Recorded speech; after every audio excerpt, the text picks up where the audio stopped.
Cordeiro de Deus que tira o pecado do mundo. Então vamos entender hoje o que significa essa afirmação, né?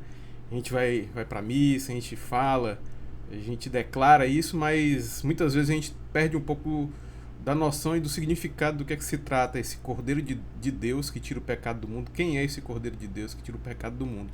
E como a gente está falando aí nos vídeos, né? A gente está se preparando aí para a Páscoa, e nos últimos vídeos que a gente tem falado justamente sobre o que é a Páscoa no contexto do Antigo Testamento, né? E especificamente no vídeo de hoje a gente vai falar sobre a Páscoa, né? O capítulo 12 lá de Êxodo. E no vídeo passado, por exemplo, eu falei sobre as pragas do Egito, né? As 10 pragas que significavam os deuses lá, representavam os deuses do Egito. E hoje no capítulo 12 nós vamos falar sobre especificamente a Páscoa, né? Vamos ver lá como é que era a Páscoa, como foi criada a Páscoa no contexto do Antigo Testamento, lá de onde o povo estava preso lá no Egito, né, como escravo no Egito, tá bom? E para isso eu vou ler aqui para vocês, lá em Êxodo 12, algumas passagens, tá? Então vamos lá, vamos começar. Bem, Êxodo capítulo 12, versículo 1. É a Páscoa de Deus, né? A libertação. Disse Yahvé a Moisés e a Arão, na terra do Egito: que este mês seja para vós o princípio dos meses, será o primeiro mês do ano. Falai a toda a congregação de Israel, dizendo: no dia 10 deste mês, que cada homem tome para si um cordeiro para cada família, um cordeiro para cada casa. Entretanto, se a casa for pequena, para consumir um cordeiro, então se juntará com o vizinho mais próximo de sua casa, conforme o número de pessoas.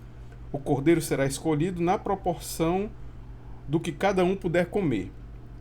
Vamos lá para o versículo 9. Não comereis dele nada cru, nem cozido em água. O animal inteiro, incluído a cabeça e pernas e os miúdos, será assado na brasa. Não deixareis sobrar até pela manhã.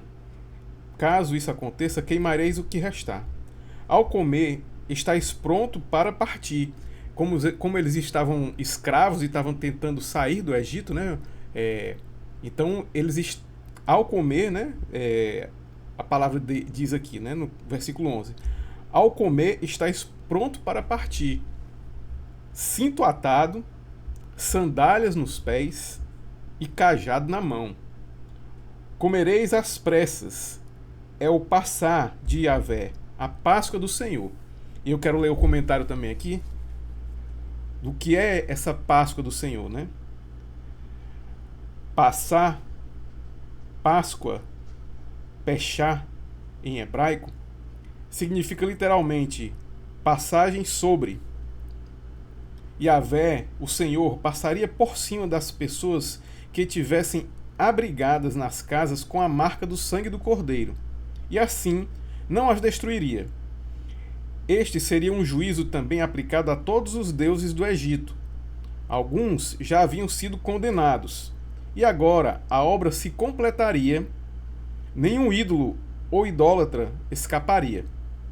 Ficaria demonstrado cabalmente que homens e até os animais, considerados sagrados e protegidos pelos deuses, não podem se livrar, por si só, do juízo de Deus, e que devem pagar por seus pecados com sangue, isto é, a morte. Então isso significa a Páscoa, né? O significado da Páscoa é essa passagem sobre. E aqui ele está citando Romanos 6, 23. Vamos dar uma olhada lá, o que significa isso, né? Que devem pagar seus pecados com sangue, isto é, a morte. Lá em Romanos explica aqui, vamos ver lá, em Romanos 6, 23. Dá uma ida lá no Novo Testamento e abrir lá no livro que Paulo escreveu, a carta, né? A carta que Paulo escreveu à igreja que estava reunida lá em Roma, capítulo 6, versículo 23. Vamos lá. Capítulo 6, versículo 23 de Romanos. Porque o salário do pecado é a morte, mas o dom gratuito de Deus é a vida eterna, por intermédio de Cristo, Jesus, o nosso Senhor. Então, quem é esse Cordeiro de Deus que tira o pecado do mundo, né? O Cordeiro de Deus que tira o pecado do mundo é Cristo, Jesus, o nosso Senhor. Então observe aí que a Páscoa significa justamente isso, né? A passagem. A passagem do sangue aspergido nas casas durante aquele momento em que o povo de Israel estava prestes a partir, né? E essa Páscoa é comemorada até os dias de hoje. Até os dias de hoje, o pessoal lá de Israel, né, os judeus de Israel, eles comemoram essa Páscoa.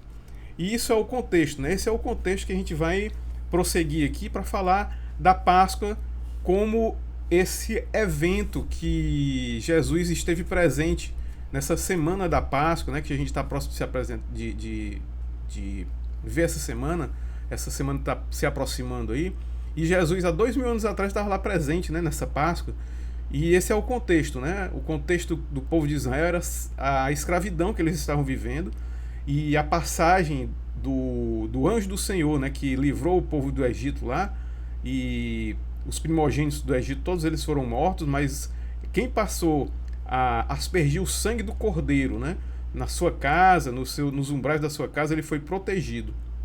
Então, essa é uma representação bem interessante do que Jesus veio como o Cordeiro de Deus que tira o pecado do mundo. Tá bom? Então, pelo vídeo de hoje é só, e eu espero que vocês estejam compreendendo aí todo esse contexto do Antigo Testamento, de Gênesis, Êxodo, e esse nosso passeio aí pelo Antigo Testamento até chegar na Páscoa, que está se aproximando, faltam poucos dias, 20 e poucos dias, e aí nesse período da Páscoa a gente vai conseguir compreender melhor o que Jesus fez lá por nós na cruz. Tá legal? Pois um abraço, pelo vídeo de hoje é só.